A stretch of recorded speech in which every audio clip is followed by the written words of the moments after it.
Christine here. She needs to get Good evening, in. everyone, and welcome to the February 4th Sydney State Those Council two. meeting. Will you please rise for a moment of silent prayer and pledge allegiance?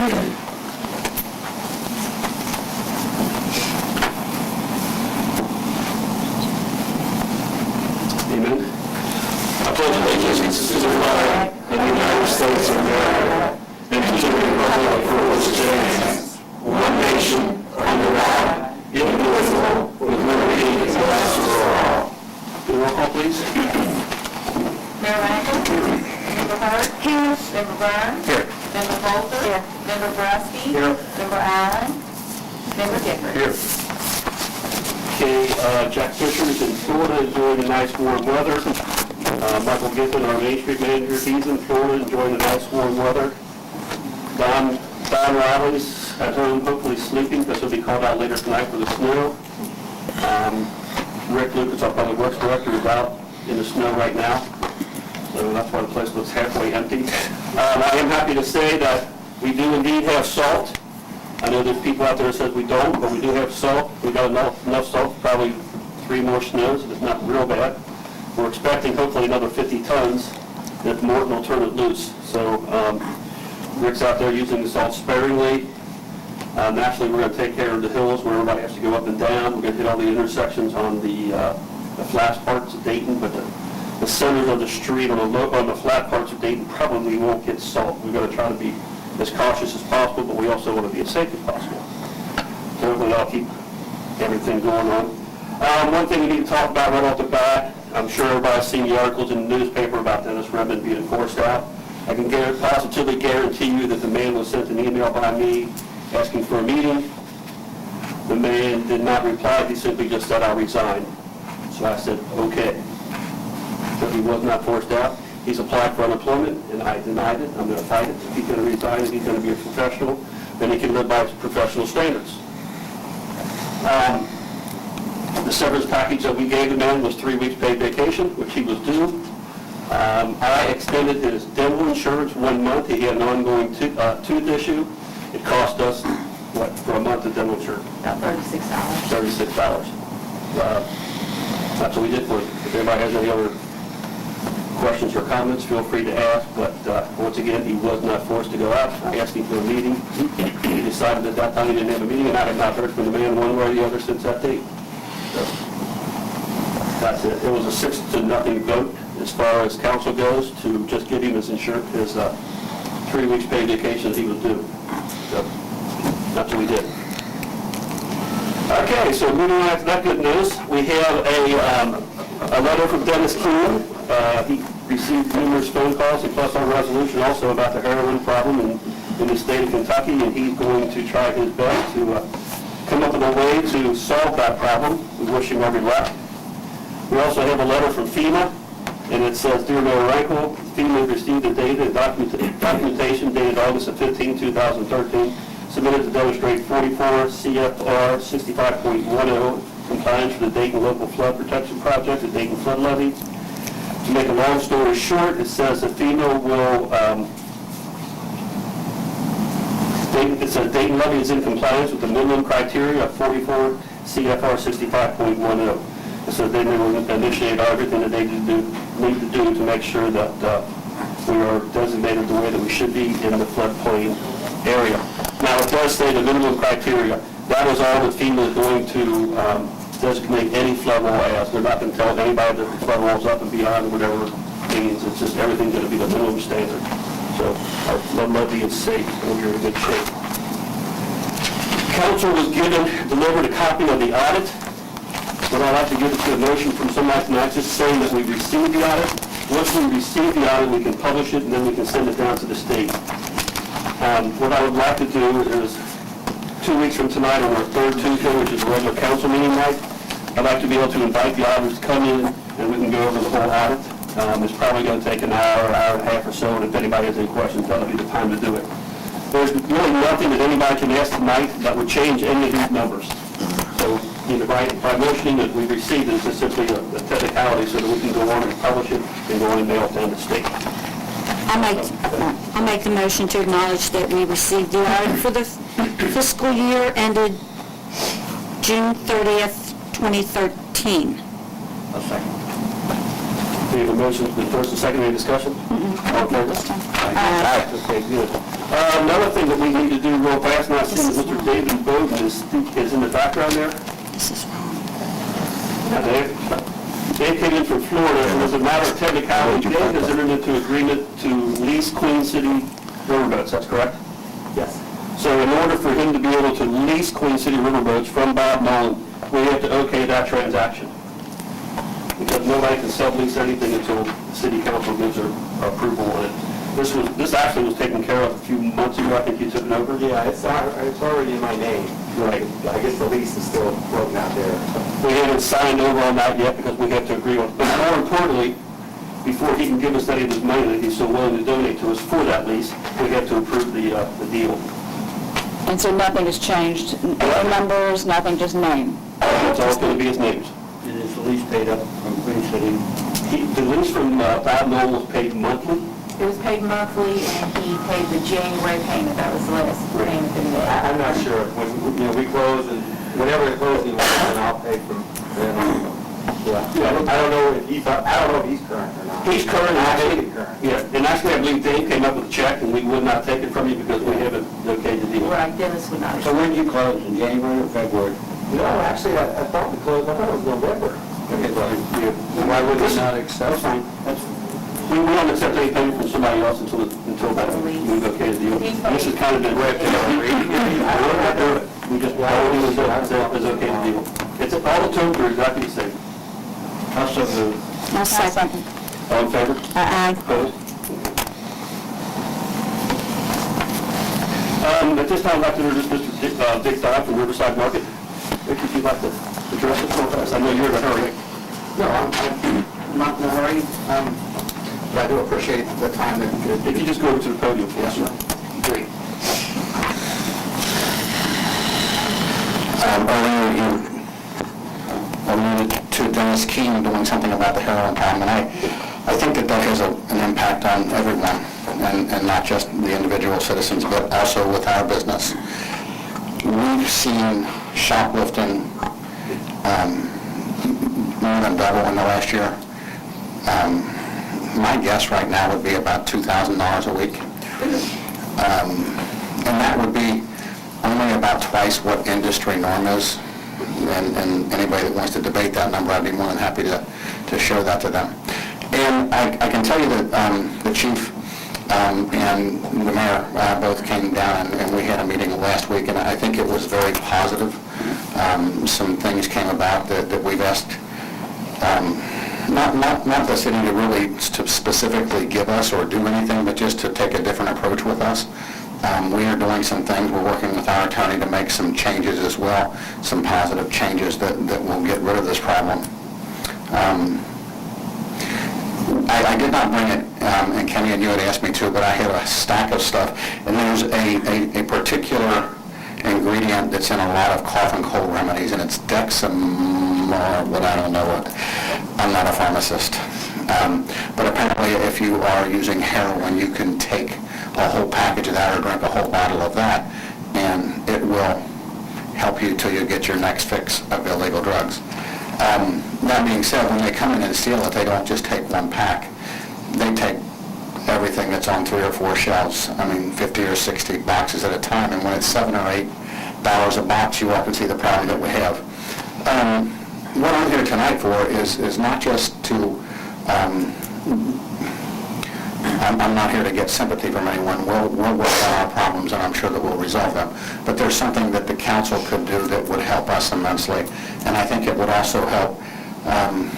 I'm not going to mention any competitors' names, but I think everyone's aware that there was a lot of talk of Ohio residents coming over and where they would get their heroin or their other illegal drugs in northern Kentucky. And we don't want to see that happening on our property. And one of the problems that we have is people sitting on our porch, and when they're sitting on the porch, they're waiting to make whatever deal that they can. So we're trying to alleviate that. And one of the best ways to alleviate that would just be to get rid of smoking on that porch. And we really can't ask the council to do anything about smoking, but there is something that we could ask the council to do. And for public safety, I think it's very dangerous for someone to light a lighter or smoke a cigarette by a propane tank, because that propane tank is very flammable. In addition, still have 1,500 customers a day or thereabouts that have to walk through other people's smoke, the secondhand smoke, so it's a public health issue as well. I would ask the council to pass an ordinance that prohibits smoking within 50 feet of a commercial storage, or commercial propane storage area.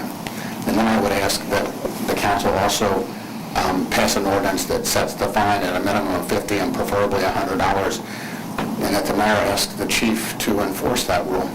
I think that would get rid of a lot of people waiting around for drug fixes or whatnot on probably one of the most visible commercial spots in our city. We talked about this when we had our meeting, and what I often look at, possibly the Chief Autry could, maybe this is already in effect. There's some type of regulation about smoking near propane tanks, or Not that I'm aware of. So it should be contained in a cage, correct? It is in the cage, and we would, yeah. So, I mean, I can look into it, but I don't think I'll find out there's anything, stand on your property or next to BP or Circle K and have cigarettes. Sounds like you're going in the right direction. I out this. Well, we don't care if they have a cigarette. We sell cigarettes, and I was a smoker for many years and just stopped a couple of years ago. But just in that area, by where the propane storage is, because it is on our front porch, right by the pharmacy, if we can say no smoke, or no smoking within 50 feet of a commercial propane storage area, I think that would alleviate the biggest part of the problem. Could you, as the business owner, do that, since it's your property, or and us enforce it? Could that be how it could how work? can we do that? I I think it's something, I mean, if we're going to enforce something, it has to be a city ordinance. We can't enforce his rule, especially in levying a fine against him. He can ban them around his area, but that's as far as it goes. Because it would fall under loitering. Well, we can't even do loitering anymore, can we? Well, I've had no smoking signs up, and I tell people that it's a very much of a hazard. You'll tell the same person 3 times in the same hour. I mean, I don't know what's happened to smoking issue. That's a, you're volatile on both ends, whether you do smoke, you don't But smoke. this is a safety issue This that's is a around safety- propane. Yeah. It's something we'll have to have the attorney lead. Is that something Jack can look into? Have Jack draw it up. So what you're asking, you want us to, you've tried this no smoking signs and they don't work, and your business can't police that when people are standing by a tank? By the tank? He has no teeth in him. He can't tell people not to smoke by his tanks. But it's your property. Right. It is. I mean, I'm just saying, like, I don't know how we would go, and you can speak of it. What we have been doing is, we've been doing, Vic and myself and the mayor had a meeting, like he said, and what we as a police department have been doing is, we've been doing walkthroughs. Every officer on every shift is required to do a walkthrough through his establishment. That also includes the outside. As far as the outside issue, what we do is in our meeting, we discussed that he preferred people not sit on the brick stoop, which sits out in the front. We can enforce that. We can go and say, you're not allowed to hang out here. It's loitering. Well, we can't enforce, the loitering law changed a little bit, but what we can do is, the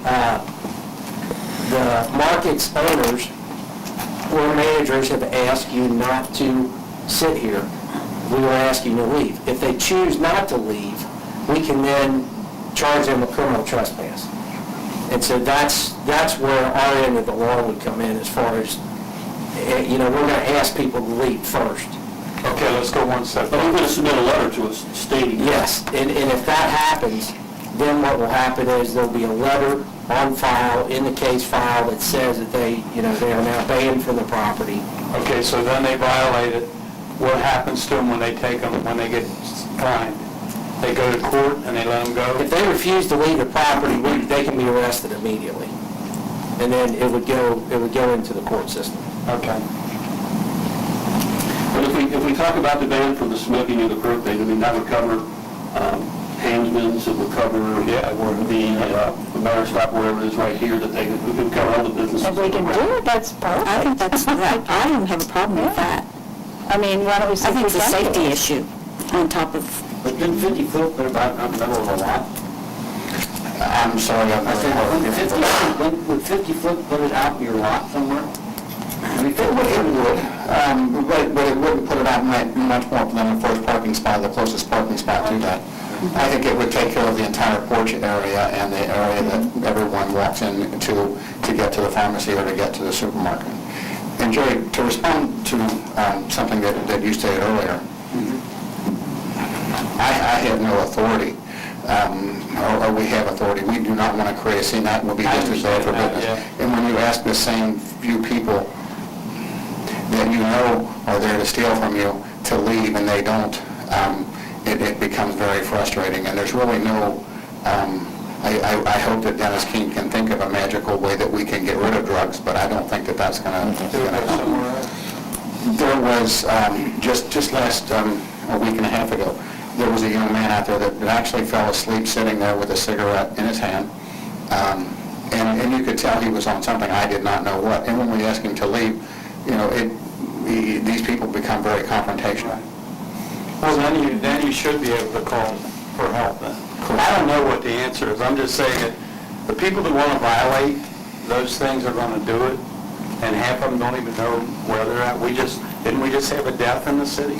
Well, just like the problem that was over in one of our adjoining cities, once the word gets out that the police are going to cite them for violating that no smoking within 50 feet of a propane tank, they won't be doing it anymore.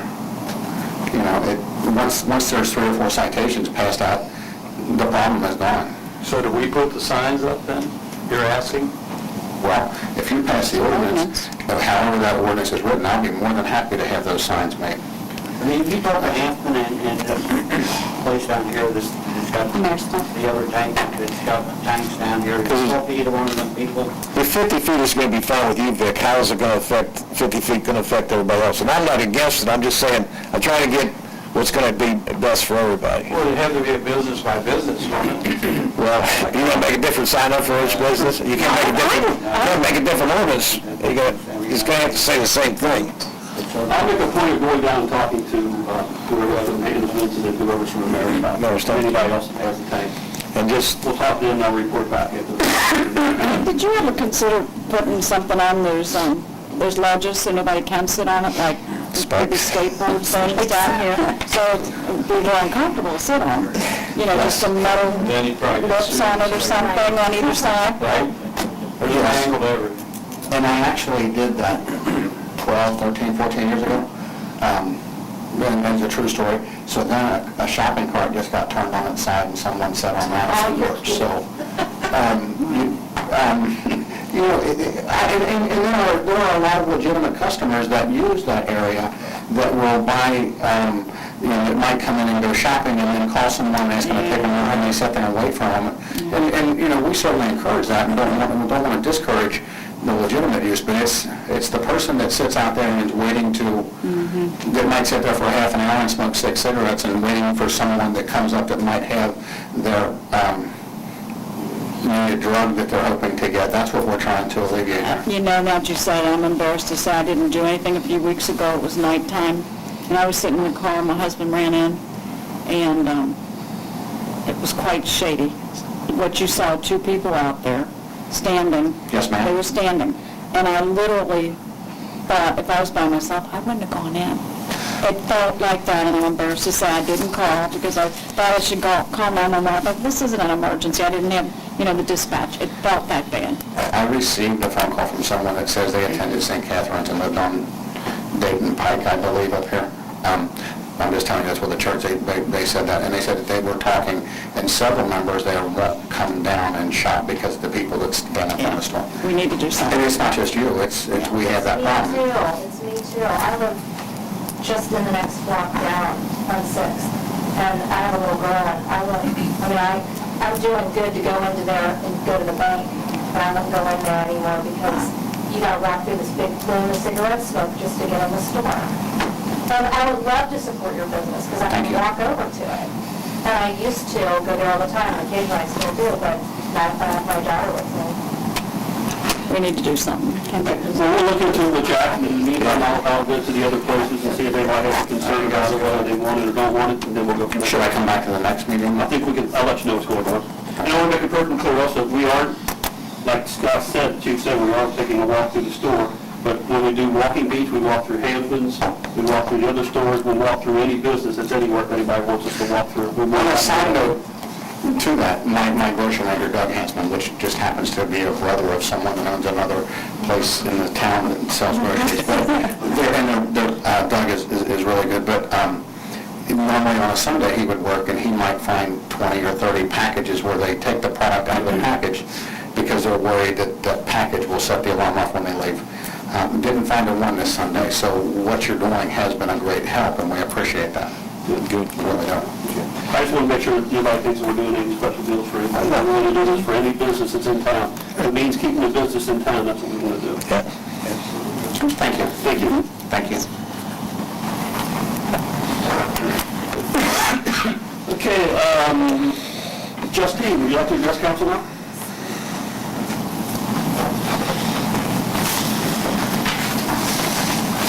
Hi, everyone. I have not been at the last two meetings because I have been very busy. I don't know if you saw on the school's Facebook page, we're starting the ACT Torch Prep Boot Camp for high school students, juniors, and some sophomores that have scored, I believe it's a 17 or higher on the ACTs, and we've contracted with Torch Prep to enhance and raise their scores so that they can get higher ones and apply for other colleges and just do better, in general on those tests. And it's been going wonderful. I think they've had 3 so far, and the 21st Century grant that we received has been helping to pay a majority of those costs, and we've also had Bellevue students come over for that, so that's been really exciting. But the most exciting news is we applied for 21st Century grants. Last year, we applied for both the high school and elementary school, and only received the high school grant, which was still great.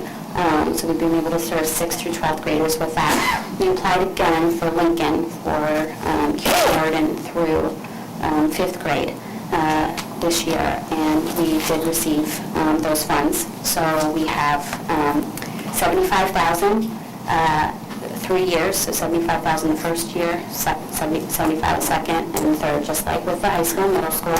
And then in the 4th and 5th year, it just decreases by 10%, so it'll be roughly around like $65,000. So we got after-school programs going to be going on. Yeah, very, very, very great news. I think it's really good because we're going to get students in the habit of staying after school. So from the very beginning of when they start, so when they come up to middle and high school, they're just going to be used to doing multiple activities after school and just keeping them busy and finding things that these kids are good at to build that confidence and just give them something to do. So that would be great, and that also includes summer programming. The school recently, I believe, lost funding for their school, the summer programming, so we're able to help out not only the elementary school but also middle and high school. And in addition to that, we also, the YMCA received, we're the fiscal agent for a brand new grant for the 21st Century for Bellevue High School, where we will partner with Bellevue and Dayton High School, bring those high school students together to do collaborative things, just like this Torch Prep boot camp. They're having Bellevue and Dayton students, high school students work together. We will do the same thing. And whether it's, kickboxing activities or other academic enrichment activities, Bellevue's grant, because they are a brand new grant, they received $150,000 for year 1, $150,000 for year 2 and year 3, and then decreased by 4 and 5. So we can tap into that and work together so that the Dayton students can be included in the other activities that Bellevue students are doing as well. So very, very exciting. And with that, also with these funds, we will be able to open up the lab longer. I definitely think we can include Saturdays to be open. I know that we've talked about just wanting, things to do on the weekends, and then extending it, instead of being up until 6, I think we can at least do till 7 or 8, so that'll just give these kids more stuff to do a little bit longer towards the evening. So we're covering it just around everything, and been busy and just crazy, but it's been great. We're going to also focus on creating a whole drama program, working collaboratively with Bellevue and Dayton high school students. We're going to hire just a really good drama person to get some amazing musicals and regular theater programs going so that we can get these kids more connected with the arts and just giving them new experiences. So, yeah. So sorry I haven't been here, but that's why. So I've got money. Yeah. So, questions, concerns? I'm just real happy to hear the after-school program because there's so many kids at Lincoln. What do they do after school? I mean, how do they even get home or go home by themselves? We really needed that. So that would be so good for them. Definitely. Really exciting. Thank you. Thanks. Okay, and then Jennifer Sierra from the Main Street Board.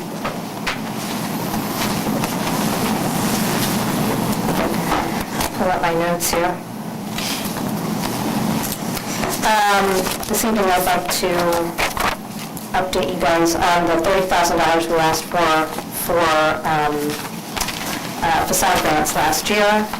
It went really well, but we have $4,600 left over. And we wanted to do something kind of special with that.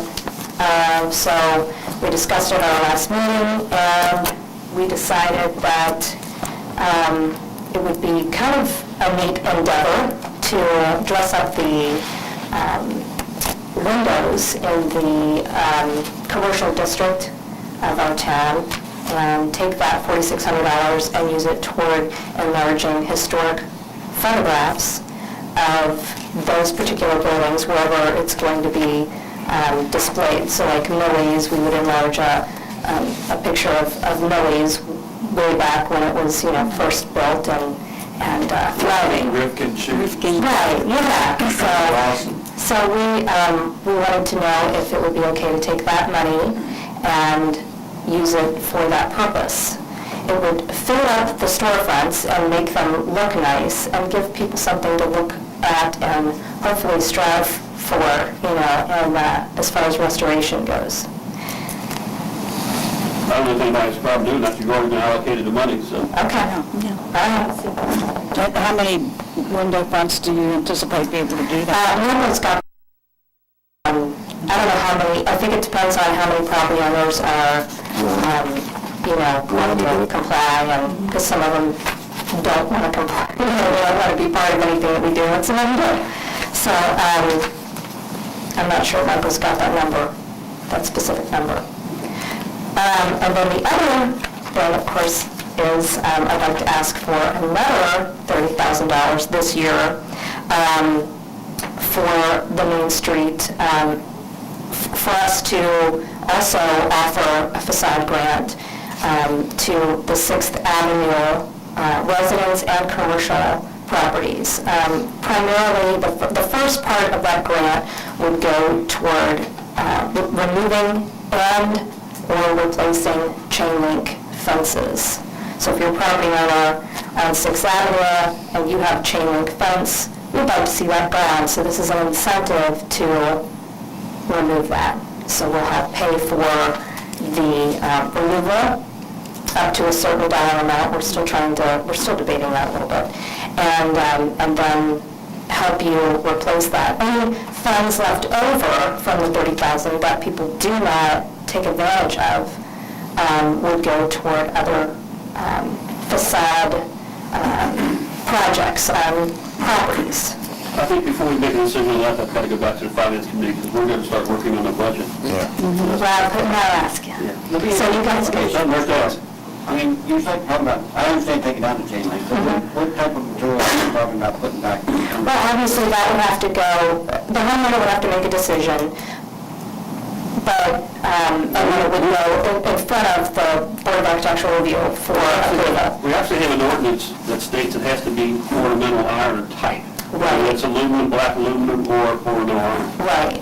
So there's not really much you can sway from there. No, but I mean, we've had all sorts of people come and ask us for different things for fencing, and unfortunately, because of our height material restrictions, especially in the historic districts, So we abide by that. aluminum and But, wire is the only two that can be used in the central business district? I don't know, I think that's an ordinance we have. I don't know if that's the only thing.